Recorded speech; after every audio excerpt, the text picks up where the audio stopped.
দুর্গাপুজো হয়ে গেল, কালী পুজো হয়ে গেল, এখনও ঠান্ডার কোনো নামই নেই। কিন্তু লাস্ট দুদিন ধরে না আকাশটা মেঘলা আর মাঝে মাঝে বৃষ্টি হচ্ছে, হালকা হালকা একটা ঠান্ডা ঠান্ডা ভাব আসছে। তো এরকম একটা ওয়েদারে না একটু মুখরোচক কিছু খেতে ইচ্ছা করলো, আর একটু চিকেন আইটেম খেতে ইচ্ছা করলো। তাই রেস্টুরেন্টে না গিয়ে বাড়িতে নিয়ে চলে এলাম চিকেন।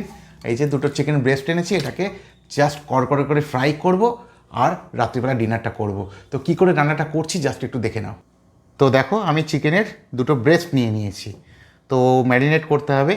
তো প্রথমে আমি এর মধ্যে দেব এই আদা রসুন পেস্ট দিয়ে দিলাম, বিরিয়ানি মশলা দিয়ে দিলাম, গোলমরিচ গুঁড়ো দিয়ে দিলাম, পরিমাণ মতো লাল লঙ্কা গুঁড়ো দিয়ে দিলাম, একটা অর্ধেক পাতিলেবু ভালো করে পিষে দিয়ে দিলাম, অল্প একটু সর্ষের তেল দিয়ে দিলাম। এবারে জাস্ট ভালো করে মাখিয়ে নিতে হবে। আর হ্যাঁ, বলতে ভুলে গেছি, মাংসগুলো আগে এরকমভাবে চিড়ে চিড়ে রেখেছে ছুরি দিয়ে, এটা আগেই দেখানো উচিত ছিল, বলতে ভুলে গেছিলাম। এই যে দেখো, তো ব্যাপার যেটা সেটা নুনটাই দিতে ভুলে গেছিলাম, তো একটু নুন দিয়ে দিচ্ছি। আর নুনটা ভালো করে এর গায়ে একটু মাখিয়ে দিচ্ছি। তো ফ্রাইং প্যানে পরিমাণ মতো সর্ষের তেল দিয়ে দিলাম, তেল গরম হয়ে গেছে।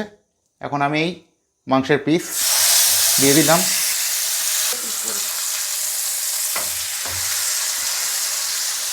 এবারে একটু ঢাকা দিয়ে দিলাম।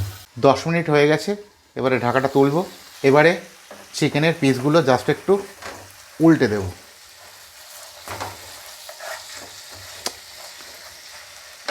ব্যাস, 10 মিনিট হয়ে গেছে, তো ঢাকা খুললাম।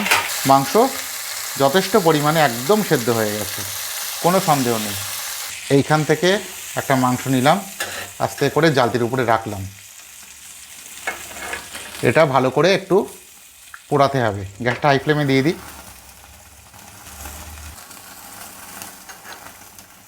গ্যাসটা ফুল ফ্লেমে দিলাম।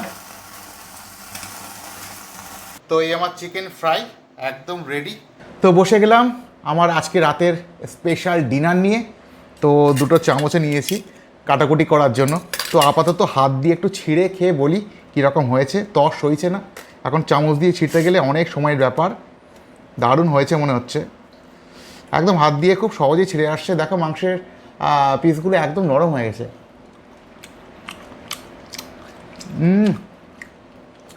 অসম্ভব সুন্দর, অসম্ভব সুন্দর, জাস্ট ফাটাফাটি, মানে পুরো ফাটিয়ে দিয়েছি আর কি।